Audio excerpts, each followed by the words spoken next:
The year 2025 opened with tension across America, a nation split between booming tech hubs and communities left behind. Beneath Wall Street's optimism, many struggled with rising costs and stagnant wages. Political gridlock in Washington reached a breaking point.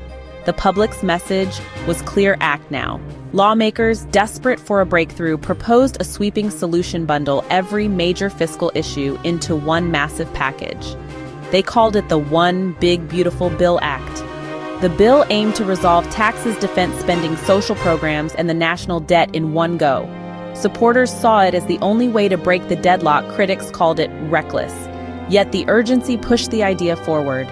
The nation stood at a crossroads, and this bill would define its future. The stakes were enormous. This was more than numbers on a spreadsheet.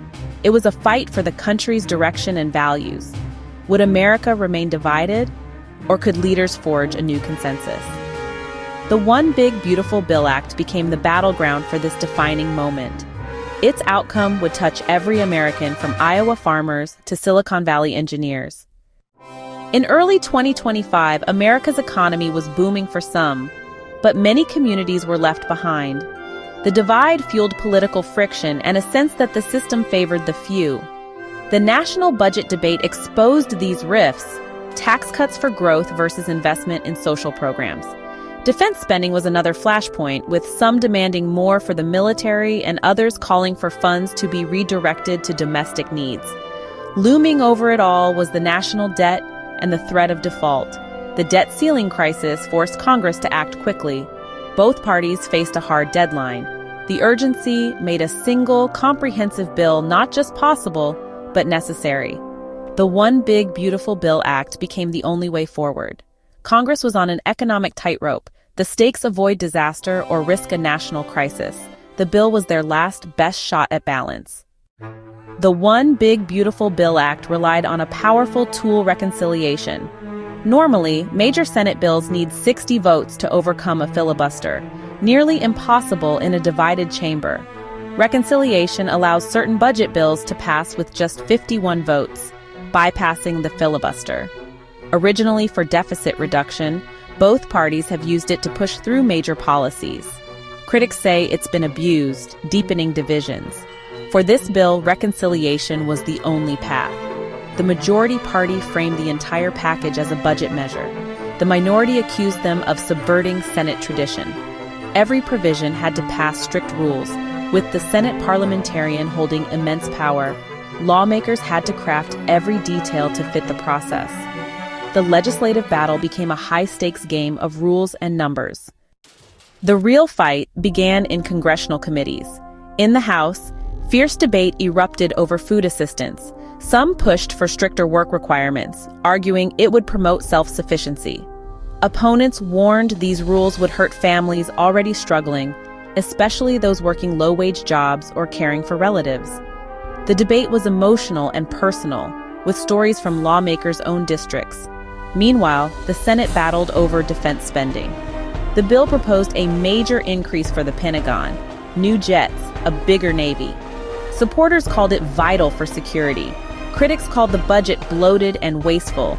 A bipartisan group pushed to cut military funding and invest in green energy instead. They argued climate change was the real security threat. The committee rooms became battlegrounds for America's priorities. Every dollar was contested, every choice a statement of values. The bill's fate rested with a handful of key leaders.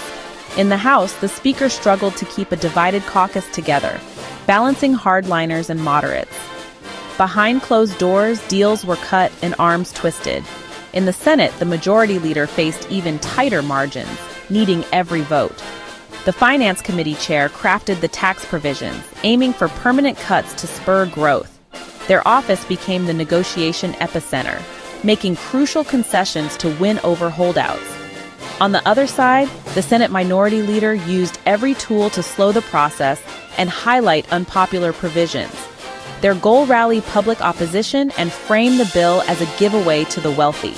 The stakes were political survival and the nation's future. Every move was calculated, every vote critical. The outcome would shape the next election and the country's direction. The pressure was relentless, the margin razor thin.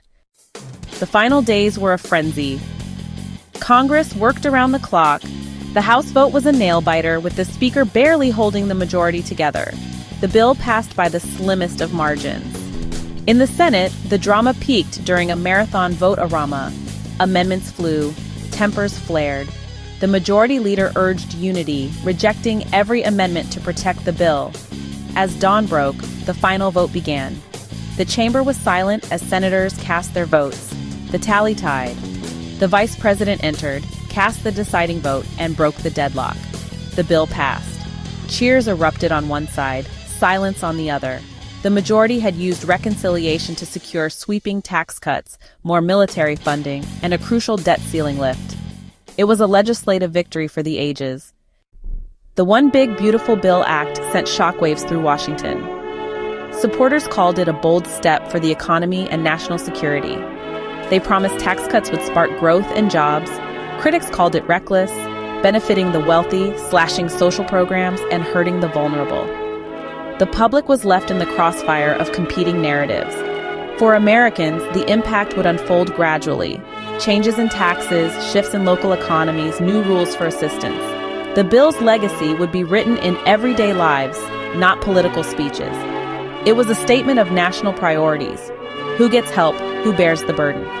Born from crisis, passed through controversy, the bill set a new course for the nation.